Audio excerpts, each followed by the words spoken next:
Imagine. If all goes well, this time next year we'll be back in the Wirral. You really miss it over there, don't you? Well, don't you? I don't know. Used to. I think I've come to terms with living over here.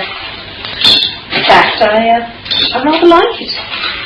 Anyway, I think I was getting a bit fed up with my old life. And all those weekly meetings and social gatherings.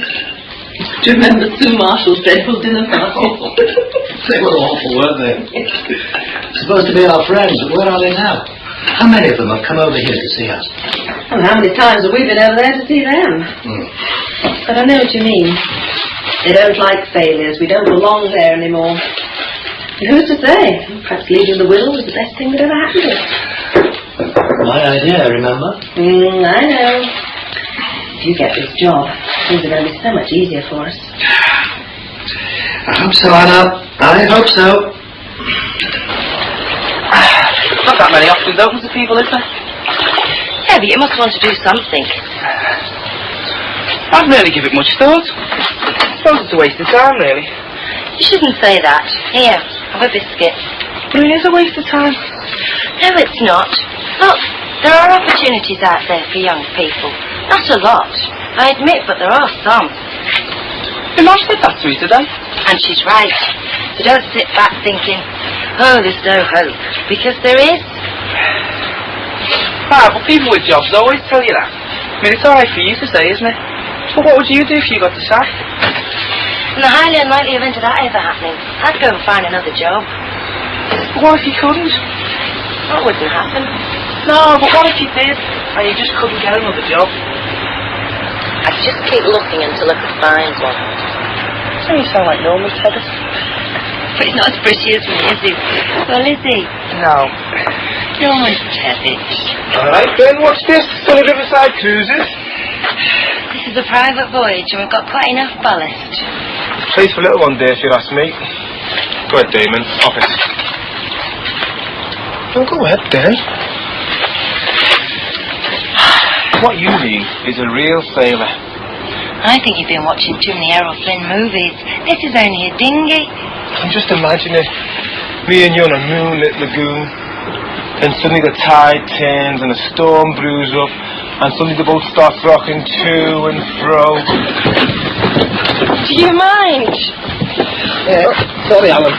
I was just showing Sam some of the finer points of sailing. Yeah, anyway, I've got to get off. Anytime on the out with your boat, you know, just give me a shout. I'm a crusty sailor, you know. It's okay, love. It's just a bit of a pain. Yeah, he's one of my dad's mates. Well, I'll tell you what, Damon. Mate or no mate, I'll give him something to think about if he gives me any trouble. It's all right, love. He was only larking around.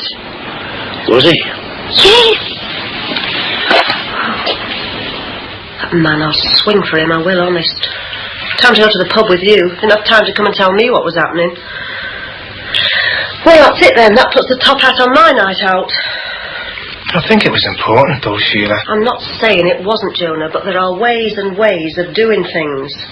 He did say he wouldn't be too long. Those meetings go on all night. I'll be very surprised if I see him in this house before 10 o'clock tonight. I'm sorry, love. I don't mean to take it out on you. It's just that I've had a terrible day and I was really looking forward to getting out of this house for a few hours. Do you fancy coming out with me? I'll show you a good time, girl. You? You've got to be joking, haven't you? Oh, well, thanks a lot. Anyway, I thought Lucy Collins was a bit more your style. No offence, she is, but there's nothing down for me there. Well, she is only a bit of a kid. I know. Jonah! Oh, that reminds me. I'm supposed to be going over there tonight. Ratepayers meeting. I don't fancy that at all. Well, then just don't go. I can't do that. I promised her I would. Oh, I'll go for you. No, you're all right. I'll pop over later. No, it's all right, Sheila. I'll go for you. Why? What's in it for you? Oh, or is that a silly question? What's in it for me? A glimpse of the wonderful Lucy. You don't give up, do you? No. Listen, I got off, Sheila. Straight after I've been over there. All right. Okay. See ya. See you again.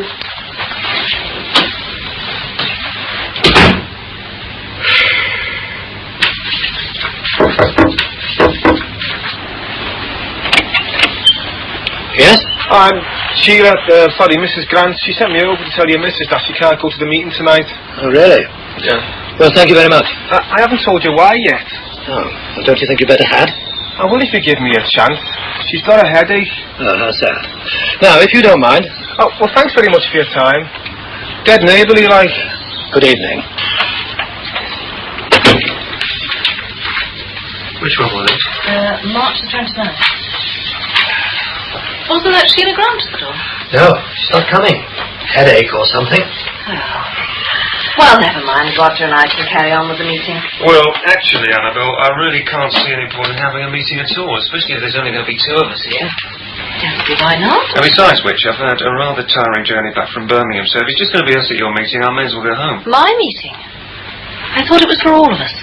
I thought we were all concerned about the rates. Well, I am concerned about it, but there's very little two of us can do, or even talk about for that matter. I happen to disagree. I think there's a lot we can do. If we want value for money, we've got to stick together and fight for it. Yes, well, I'm sorry, Annabelle, but I'm very tired and I really haven't got a fight in me. Well, I have. And you're quite right, Roger. If everyone's weak and apathetic, there isn't any point in bothering. But I intend to go on. But not here in the close. I'm going to join the Community Ratepayers Association. Oh, well, good luck to you. I don't need luck. Just determination. And another thing. Don't come running to me when you get a massive rates bill. Because I, like Sheila Grant, won't be available. I'm sorry, Paul, but you can see my point of view. Yeah, of course I can, old man. Come on, I'll see you out.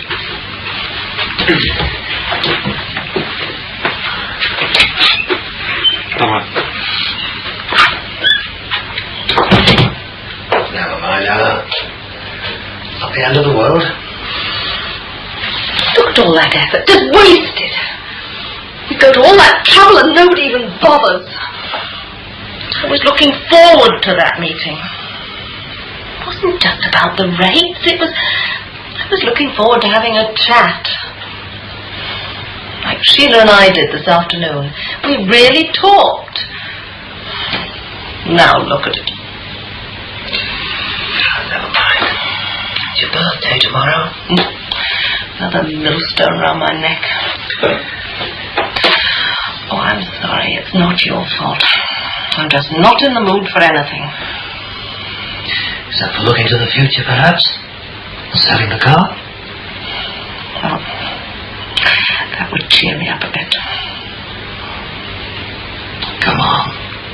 We're making a very special day for a very special person.